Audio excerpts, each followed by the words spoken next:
Bienvenidos a todos los oyentes a El Comentario, un video podcast dirigido y realizado por Agustín Sancho Cubero. ¿Alguna vez te has parado a pensar en la magnitud de un proyecto que tarda más de 2000 años en construirse? Hoy vamos a desenterrar los secretos, las tragedias y los mitos de una de las maravillas más incomprendidas de la humanidad, la Gran Muralla China. Y digo incomprendida porque, para empezar, casi todo lo que la cultura popular nos ha enseñado sobre ella es falso o, como mínimo, inexacto. Totalmente, es fascinante cómo una estructura de piedra, tierra y ladrillo ha logrado rodearse de un misticismo casi impenetrable. El mito más clásico, por supuesto, es ese que dice que es la única obra humana visible desde el espacio. Es una imagen poética, pero completamente falsa. Los astronautas han confirmado una y otra vez que, a simple vista, desde la órbita terrestre baja, es prácticamente invisible. Sus materiales se camuflan perfectamente con el entorno natural. Pero la verdadera grandeza de la muralla no necesita de mitos espaciales, porque su realidad en la Tierra es mucho más asombrosa y, francamente, mucho más oscura de lo que imaginamos. Exacto, y creo que el segundo gran mito que debemos derrumbar hoy es la idea de que es una sola muralla. Cuando pensamos en ella, visualizamos esa serpiente de ladrillo gris serpenteando por montañas verdes, pero la realidad es que no es una línea continua. Es más bien una red, un sistema de fortificaciones superpuestas, trincheras, torres de vigilancia y barreras naturales que fueron construidas, destruidas y reconstruidas por diferentes dinastías a lo largo de milenios. Es una distinción crucial. Si la vemos como un proyecto único, perdemos la perspectiva histórica. La historia de la muralla es, en realidad, la historia de los miedos de China. Todo comienza en serio en el siglo III antes de Cristo, con el primer emperador, Qin Shi Huang. Antes de él, durante el periodo de los reinos combatientes, varios estados chinos habían construido sus propios muros para defenderse unos de otros. Cuando Qin unifica China a sangre y fuego, hace algo muy simbólico. Ordena destruir las murallas que dividían sus nuevos territorios internos, pero conecta y expande las que miraban hacia el norte. Hacia el norte, claro, donde habitaban las tribus nómadas, los Xiongnu. Es interesante cómo la primera gran decisión de un imperio unificado no es solo expandirse, sino encerrarse. Pero hablemos del coste humano de esa decisión de Qin Shi Huang, porque conectar esos muros en un terreno tan implacable, sin tecnología moderna, requirió un sacrificio que hoy nos resulta incomprensible. He leído que se le llama el cementerio más largo de la Tierra. ¿Qué tan literal es esa afirmación? Trágicamente literal. El emperador movilizó a cientos de miles de soldados, campesinos y convictos. Las condiciones eran atroces. Hablamos de trabajar en montañas escarpadas, desiertos helados en invierno y abrasadores en verano.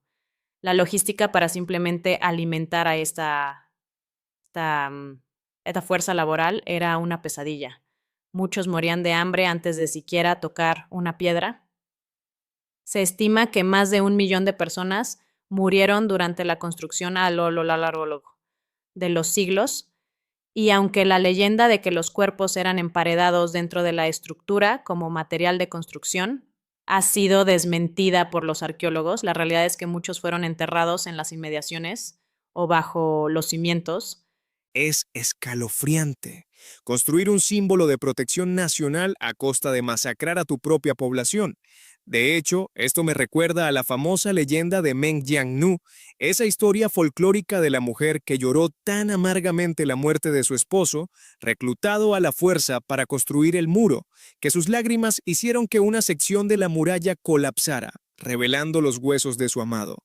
Es un cuento, sí, pero encapsula perfectamente el trauma generacional que este proyecto dejó en el pueblo chino. Ese es el poder de los mitos. Reflejan verdades emocionales profundas. La muralla no era un motivo de orgullo para el campesino promedio de la antigüedad, era una sentencia de muerte, un símbolo de la tiranía imperial, pero si avanzamos un poco en el tiempo hacia la dinastía Han, el propósito de la muralla empieza a evolucionar. Ya no es solo un escudo desesperado contra los bárbaros del norte. Los Han la extienden hacia el oeste, adentrándose en el desierto de Gobi. ¿Y por qué? Para proteger algo que cambiaría el mundo, la ruta de la seda. Ah, aquí la historia da un giro fascinante. Entonces, la muralla deja de ser puramente defensiva y se convierte en una herramienta económica. Es como si hubieran construido el sistema de aduanas y peajes más grande y seguro de la antigüedad. Protegían a las caravanas de comerciantes de los bandidos, pero al mismo tiempo controlaban el flujo de mercancías, cobraban impuestos y regulaban quién entraba y quién salía. Es una perspectiva muy moderna del control fronterizo. Exactamente, ¿no? Se convirtió en un conducto de globalización temprana. Las torres de vigilancia no solo servían para avistar enemigos, sino como una red de comunicación ultra rápida. Usaban señales de humo durante el día y fuego durante la noche.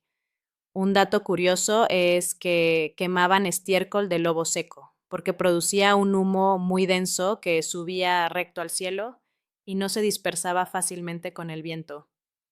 Gracias a este sistema, un mensaje de advertencia podía viajar cientos de kilómetros en cuestión de horas, algo impensable para la época. Increíble. Estiércol de lobo como el Internet de banda ancha de la antigüedad.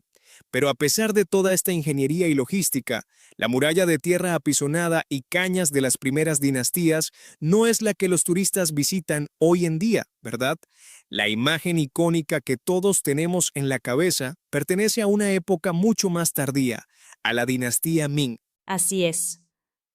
Y la razón por la que los Ming construyeron esa maravilla arquitectónica de ladrillo y piedra es pura paranoia y trauma histórico. Hay que recordar que antes de los Ming, China fue conquistada.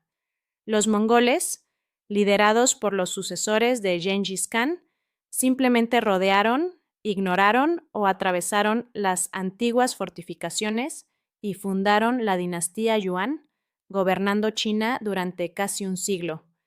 Cuando los chinos finalmente expulsaron a los mongoles y establecieron la dinastía Ming en el siglo XIV, vivían con el terror constante de que volvieran. O sea que la muralla que vemos hoy, esa estructura colosal y majestuosa, es en realidad un monumento al miedo, un intento desesperado de los Ming por asegurarse de que el trauma de la ocupación mongola nunca se repitiera. Y vaya se invirtieron en ello. Pasaron de usar tierra prensada a fabricar millones de ladrillos horneados, cortando bloques de granito masivos. Es un salto tecnológico brutal. Y no solo eso, aquí entra uno de los secretos mejor guardados de la ingeniería antigua. Sabes que usaban como mortero para unir esos ladrillos y hacerlos tan resistentes a los terremotos y al paso del tiempo. He escuchado rumores, pero siempre pensé que era una exageración. No me digas que es lo del arroz. Es totalmente cierto. Los ingenieros Ming desarrollaron un mortero mezclando cal apagada con sopa de arroz glutinoso. La amilopectina, un carbohidrato complejo presente en ese tipo de arroz, le daba a la mezcla una flexibilidad y una fuerza adhesiva extraordinarias. Es un material compuesto adelantado a su tiempo. De hecho, en muchas secciones, los ladrillos se han erosionado, pero el mortero de arroz sigue intacto, bloqueando incluso el crecimiento de malas hierbas entre las juntas. Es una genialidad técnica, pero también una ironía cruel. Mientras los emperadores usaban comida de alta calidad para pegar piedras, seguramente había aldeas enteras pasando hambre para financiar el proyecto. Es el eterno debate sobre el costo de las megaestructuras. Pero la pregunta del millón, después de tanta sangre, tanto arroz glutinoso y tanta ingeniería, ¿funcionó? ¿Sirvió la Gran Muralla para detener a los invasores? Esa es la gran tragedia de esta historia. La respuesta corta es no. La muralla era una maravilla de la ingeniería, pero tenía una debilidad fatal, dependía de los humanos que la custodiaban. En 1744, la dinastía Ming estaba colapsando por rebeliones internas. Los manchúes, una fuerza militar formidable del norte, estaban al otro lado de la muralla, esperando, y no tuvieron que derribarla. Un general Ming, Wu Sangui, encargado de defender el paso de Shanghai, donde la muralla se encuentra con el mar, Decidió que prefería aliarse con los invasores que someterse a los rebeldes campesinos que habían tomado la capital. Es decir, la estructura más formidable jamás construida por el hombre fue superada porque alguien simplemente abrió la puerta. Es casi poético, de una forma muy oscura. Toda esa obsesión por levantar barreras físicas, montañas de piedra, y al final la verdadera brecha estaba en la lealtad humana. Los manchúes entraron cabalgando sin resistencia y fundaron la dinastía Qing, la última dinastía imperial de China. Una ironía brutal. Tras la conquista manchú, el imperio chino se expandió enormemente hacia el norte, incorporando las tierras de los mismos pueblos contra los que se había construido la muralla. De repente, la gran muralla quedó en el medio del imperio, obsoleta, inútil. Durante siglos fue abandonada.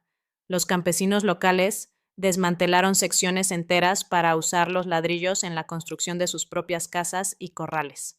No fue hasta el siglo XX que se reconoció su valor patrimonial y simbólico y comenzó a ser restaurada. Es fascinante cómo cambia el significado de las cosas.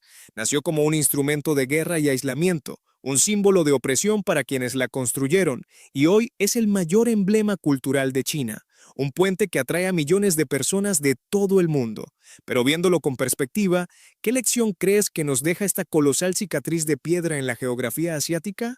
Creo que nos deja una advertencia muy clara sobre la ilusión de la seguridad estática. Construir muros, ya sean de piedra en la antigüedad o barreras ideológicas, digitales y comerciales en el presente, siempre responde a un miedo profundo. Pero la historia de la Gran Muralla demuestra que los muros rara vez resuelven el problema subyacente. Pueden retrasar lo inevitable, pueden desviar el tráfico, pero al final, la adaptabilidad, la diplomacia y la cohesión interna de una sociedad son defensas mucho más fuertes que cualquier cantidad de ladrillos unidos con arroz. Me parece una reflexión brillante para cerrar nuestro viaje de hoy. La obsesión humana por amurallarse siempre termina chocando con la realidad de que el mundo, tarde o temprano, encuentra la manera de pasar. Contenido creado por Agustín Sancho, cubero para su canal. El Comentario, ahora también tenemos un segundo canal. El Comentario, dos ambos disponibles en YouTube y en las principales plataformas de podcasts. Suscríbete, dale me gusta y comparte si te ha gustado. Así me apoyas para seguir creando contenidos. Muchas gracias, contenido creado por Agustín Sancho, cubero para su canal El Comentario, disponible en YouTube y en las principales plataformas de podcasts. Suscríbete, dale me gusta y comparte si te ha gustado, así me apoyas para seguir creando contenidos. Muchas gracias.